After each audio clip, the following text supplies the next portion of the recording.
Welcome to Visionaries, where we believe your powerful message is the best way to grow your business and live a meaningful life. We have on Ashley. You're a rock star at PR, communications, messaging, but tell us a little bit more about who you are. Okay, sure. Well, thanks for having me on. First of all, I'm really excited, and you nailed it as far as the message is really the oil in the gears that accelerates your business. And so we're going to drop some major value today. I grew up on a farm in Arkansas. We had 100 chickens. We had 8 rabbits. We had 12 horses. It was everything you thought it sounds like. It was a dream come true for little Ashley to be able to ride horses all day. But honestly, I couldn't see my neighbors out the back door. And so the horizon line for women was, I would say, quite low. All my friends were married by the age of 19, which if that's your dream, then fantastic. But I always wanted to be more, do more, and have more. It's kind of a guiding light. And so I went to college, was the first woman on both sides of my family to graduate with a degree, and fell into entrepreneurship.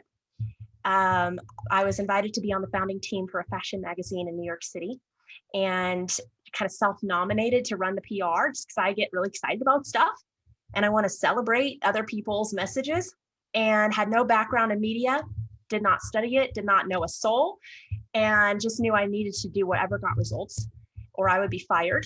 And for anyone who lives in New York City, that's not a good option.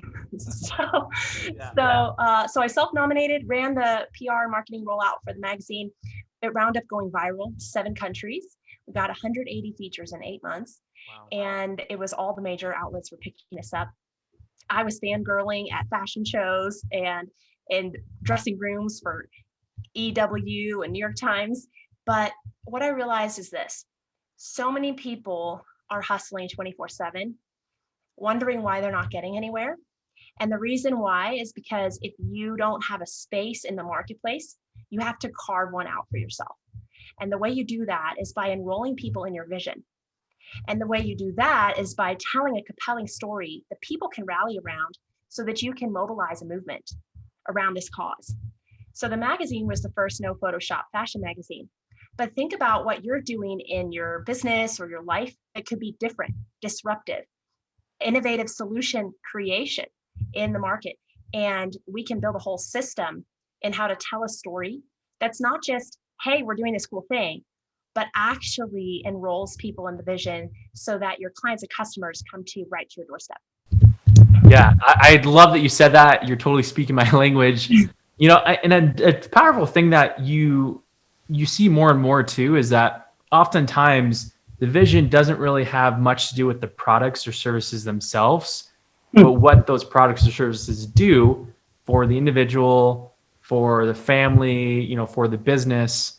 And I think there's a lot of power to be had there where you know, Apple computers, right? At the end of the day, you know, all their products are to help you think different, right? And to be innovative and to do something more modern and futuristic. And so that I think that's super clear. How did you come to recognize the importance of what you said with that? Well, trial by error. We were working for 2 years, nights and weekends. When I say we were living on hustle and caffeine, that's pretty accurate.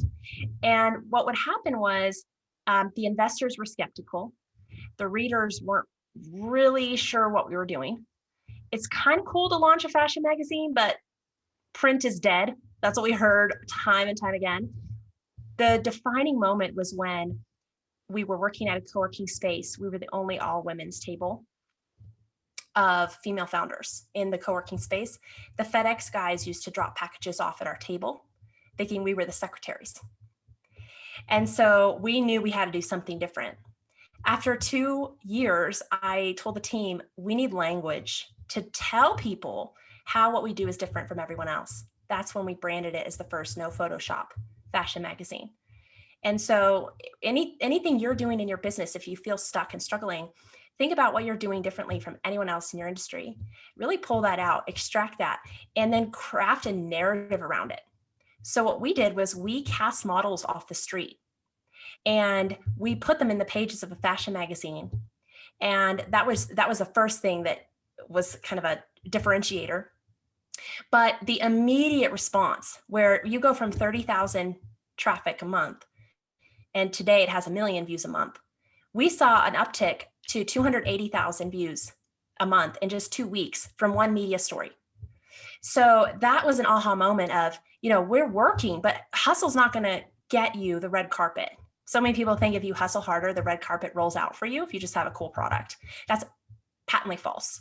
So what I always say is you have to build your own red carpet, and there are pillars to do that. So there's a pillar to a prestigious brand, right? Pillar could be you have a podcast like you. You've given a TED Talk. You've been in 3 to 5 key national outlets. I call them the white whales, right? You've been in Forbes, you've been in Inc., you've been in Business Insider. You've given a talk on a stage of 500 or more. These are credibility markers, and they're pillars to a prestigious brand. And so as soon as we started landing those national outlets, people took notice. But what I've seen now in working in my business with Appleseed Communications, working with clients, there's a sequence to roll out the pillars. And most people do not know that. So it's scattershot. You're working, you're trying to land some feature here, a small blog there, you're guest posting once a week on a small blog. What I say is, listen, if you have only so many hours in the day, you need to use that time to leverage it in the highest ticket outlets that you can, because it takes the same amount of time and energy to land a national media outlet as it does a small one. Then all the small ones will get in line to feature you. So let's say, well, anyway, we can go on and on about that, but does that answer your question? It does. And actually keep going on with that just a little bit more. Okay. I love what you're doing. Yeah. Okay. So there's a sequence to rolling them out. So let me give you an example of a book launch campaign. We do a lot of book launches campaign. In fact, one of my clients was the former co-president of the Oprah Winfrey Network. She worked for Oprah. Right. Yeah, Sherry. Yeah. Uh-huh. So we talked about this. Sherry worked for Oprah for 25 years. Her book's coming out. Just think of how many PR people she worked with in the course of her career. She hired me specifically to help with the rollout of her precious memoir, The Beautiful No. And so what we do works. But let me give you an example of a sequence, okay? Client comes to us, they have a book out. Maybe it's just launching, maybe it's been out 6 months. They haven't really got what they want. They hired 2 or 3 other agencies and firms. It wasn't working. They got a few leads, but there's no momentum. What you're looking for is the sequence so that you can get the momentum. So they had an Amazon bestseller, but they didn't have anything else, okay? That's a good launch, but it's not what you could do. We built a plan where we got them Wall Street Journal bestseller, USA Today bestseller within the first 2 weeks of signing with us. Then we rolled them into our TV package. Why? Because we can script what the anchor says to introduce you. So coming off the back of a new Wall Street Journal bestseller ranking, the anchor is going to say, here we have Dr. So-and-so, recent Wall Street Journal bestseller, award-winning such and such, here to tell us about this topic. Then you have assets. That video content is going to be an asset you can put in your funnels for 10 years because we got the bestseller first, then scripted what the anchor says. Then this client, we got 17 TV features within 6 weeks of signing. He can now say, I reached over 10 million people. That's another pillar. Mm-hmm. And ABC, NBC, CBS, these are all pillars. So he has all those video assets. Then what do? We take those video assets and we start to pitch him to top podcasts, because top podcasts, and you know this being a podcast host, you want to know that you can actually have a chat with someone. They're going to have something interesting to say. You're going to have some sort of rapport with this person. So we send them the TV clips. We get him on top podcasts, 500,000 or 1 million in reach. Okay. Then we take that video and we pitch it to a national media outlet. and we place in the national media outlets after that. So he has long form video content, short form video content, best-selling awards, and national features. What's the final step? A TEDx talk. So that's the long game, because it takes you pitch and you place. And that's the pinnacle, you would say, of that authority experience. Is the That's a great question. I wouldn't say it's the pinnacle of the authority experience, but I would say it is a long tail play, because you have to pitch 6 to 12 months out to even get placed. That's how far in advance they're booking speakers. Yeah. So to ensure they get placed, we're going to build up such a stable of high quality features, basically stakes in the ground for your brand, that the TEDx speaker selectors say, whoa, this person's a rock star. Look at what they've had in the past 6 months. We're placing them. So that could be a typical 6 to 12 month campaign, but you can see how the sequencing of the rollout ensures that we hit every marker. Yeah. That's so powerful, and I love that you started with a foundational item, right? Where you think that most people who want that fame, right? A lot of us who are in business, entrepreneurs, part of it is for sure money and impact, but a lot of people love that sense of belonging and connection that comes through fame and recognition, right? Mm-hmm. Yeah. And, it's one of those essential, the hierarchy of needs of human fulfillment by Maslow. And the fact that you can break it down in a clear path for people versus put me everywhere at once, make it happen. I love that you have that framework to follow, and that, it works. And what really, at the core of it, and this is actually one of the questions that you introduced me on to early, is relationships. Yeah. How does relationships play a role throughout this entire experience? Yeah, that's such a great question. Okay. So everything about relationships and powerful relationships has to do with empathy. So you want to anticipate what your person needs the most and deliver it to them on a silver platter. Okay. There's a new show coming out. It's with Grant Cardone. People have different feelings about Grant Cardone, but it's called Undercover Billionaires. And basically you watch him try to generate $1 million business in 90 days from only $100. Okay. Here's what he did that everybody in media needs to do. You have to identify who your key players are. Okay. So that could be a Forbes writer. It could be a TV producer, whatever it is. But then you have to anticipate what they need from you to say yes. So there's a key structure in how to deliver a story to them in a way that gets an immediate yes. And it's my signature system, but I call it archetypes. The media is looking for stories. You need to have a certain archetype that they're going to immediately resonate with and deliver to them. Here's the key point: in the form of a headline. So they write headlines, so you have to deliver your story in the format of a headline. So don't write a huge long bio, why you're so awesome. You have to literally say, this is what I'm offering. 3 strategies to never hit snooze again, even if you're not a morning person. Okay, something like that. So, I know this is something that you talk about all the time. Is this something that you have done or that you have seen work well? I'm curious. It's that kind of scroll stopping, right? Especially in the social world, you need that kind of headline to gain attention.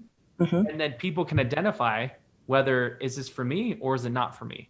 Yeah. If it's not for me, then I'll think of someone who I can maybe reference this to. And it's powerful that you stepped through this process too, because it's a sales tactic. You're trying to sell yourself and your authority to get to this level, right? And every form of anything we do, I was telling you I have a 4-year-old at home, right? Before we started recording, I have to sell him on ideas and why he needs to do something. He sells us on ideas. So it starts from day one. And I think it's powerful that you kind of pointed out that sales strategy behind getting yourself placed and using that power of PR and relationships. Yeah, and think of media. So I love that you went there. It's totally sales. Mhm. If you don't have another platform, you have to leverage a platform to propel your own. So you have to put yourself on a media platform where you can sell. Think of this media feature as top of funnel. Yeah. And people ask us a lot, what's the ROI? So what we did last year is, yeah, it's like if you're a business owner, you want to know what you're even buying. Are you just paying for a service? You don't know what you're going to get, when you're going to get it. That's not a very good way to decide to invest in PR. And like, I felt that pain. That's frustrating. I've heard of so many horror stories, people coming to me, we're the third, we're the fifth. Someone paid $100,000 to get one feature. And I just feel like that's unacceptable in the world we live in today. So what I did last year was I went to the numbers and I partnered with a Facebook ad agency, and we ran like 1,000 ad sets on all things being equal, same copy, same call to action, but you put a Forbes feature in there. What does that do for you? And we found that It's huge. yeah, Yeah. yeah. So we found, and if you've done anything like this, I'd love to hear your results too. Yeah. We found it lowered your CPL by 121%. Right away, you're saving money. Then you run people through that funnel. Let's say it's to book a call. The increase of close rate on the other end was 43% increase. So you're saving money, you're making money. And then that product that they were selling was $15,000. That's a high ticket item to cold traffic. That's powerful. You know, super powerful. Something I love with that too is it eliminates the extra legwork that's often required to warm up those leads from cold to warm to hot. And the way I kind of break down that lead or that customer journey is through relationship type framework, where people hear the know, like, trust factor, which is huge. I call it know, love, trust, because all true relationships require love, not, hey, I like you, you know. So with that know, love, trust, the know phase is all about that cold traffic. People start to fall in love with you when they become a lead, and that's that warm traffic. And then they show that they trust you when they pay you. And then that's that hot traffic. And so the fact that you can put that Forbes feature in that cold traffic phase, you're kind of speeding up that relationship growth by inserting like, hey, you can trust me. You can even fall in love with me. The fact that, hey, do you also want a Forbes feature or whatever other promised result that you are presenting? And so kind of infusing those multiple touch points in one, as long as it's a relevant message on that cold traffic side. That's such a great example. I love that. Yeah, you said it perfectly. And something I want to highlight to close the loop on what you said earlier about Maslow's hierarchy of needs. So many people think PR is a luxury. It's that pinnacle thing that you do at the top when everything else is already in place. And if people listen to what we just said about how it saves you money and it makes you money by buying that asset, you need to put it in the back down at the survival category. This is the foundation. This is the foundation that saves you money, it makes you money.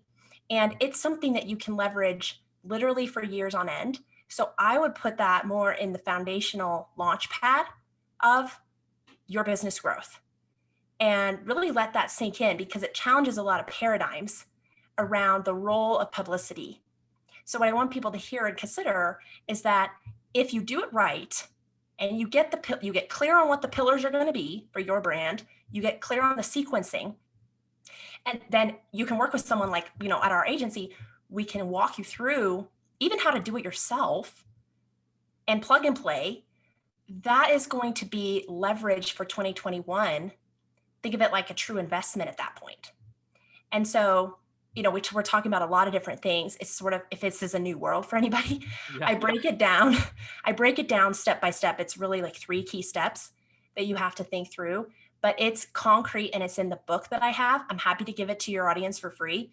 And you can visit my website, unknowntounforgettable.com, to get it for free. Just pay for shipping. But it walks you through what's the story angle that you're going to use. How do you leverage it? How have other people leveraged it?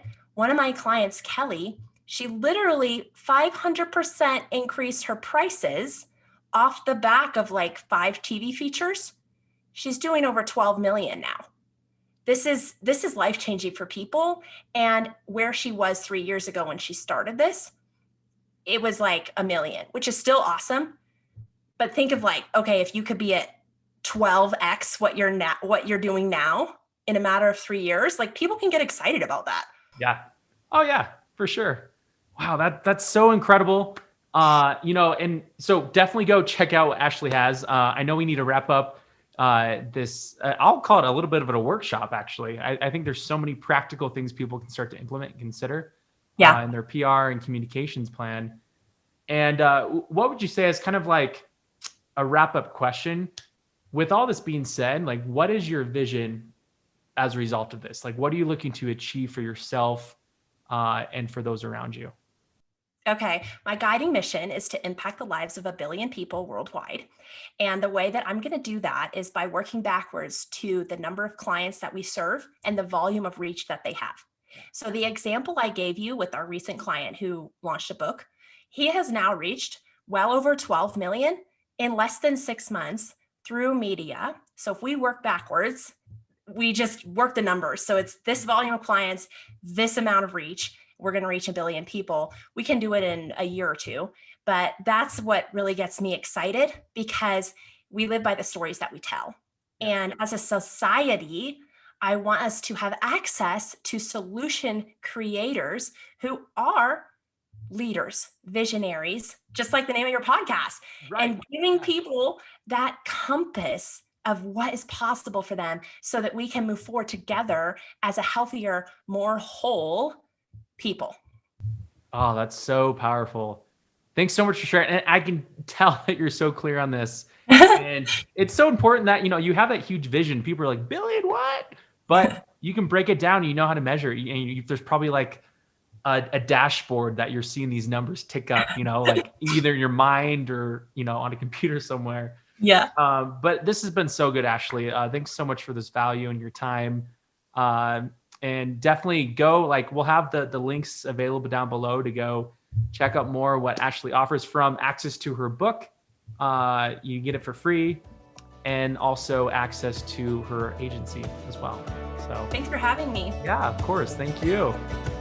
Thanks so much for listening. Once again, if you would like to learn more about how you can use your unique message and share it with the world through video and create videos that actually are professional and perform, bring you money, and all of the results and influence that you want to make, then I invite you to learn more by going to contentsupply.com. Thanks again for listening, and we'll talk to you very soon.